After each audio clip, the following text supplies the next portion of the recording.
So hello fellow Earthlings, this is Earthling 6455463728, and I wanted to talk about flattery versus negging.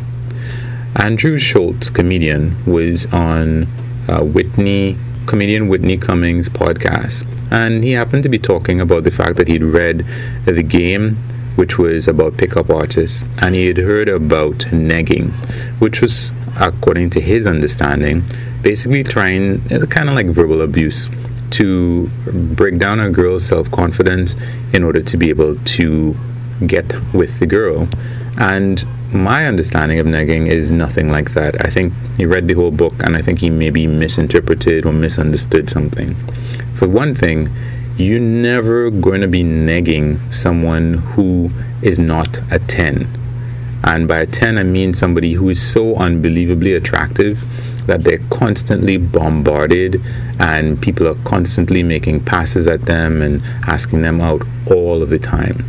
As a result of this person is probably going to develop something called a B shield, like, derogatory B word shield.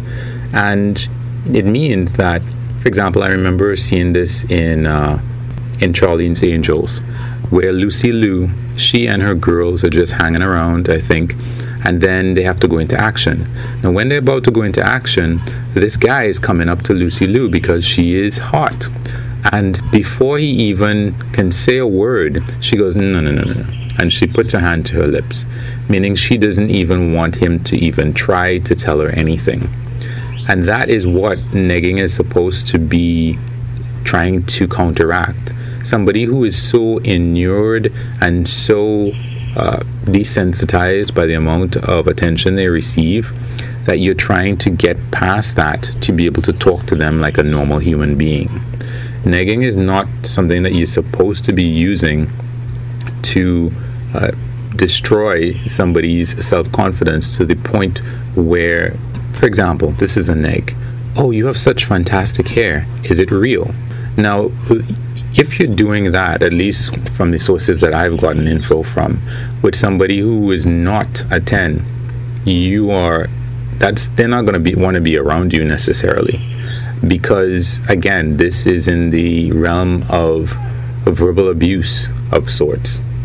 So undoubtedly, some pickup artists would use this technique to kind of keep girls under their thumbs, being, some sort of manipulative person. But really, negging, as far as my understanding of it, is really just to get past the shield of somebody who is tired of people talking to them. In fact, in the same podcast, he gives an example of a girl who has an unbelievable high sense of self-esteem.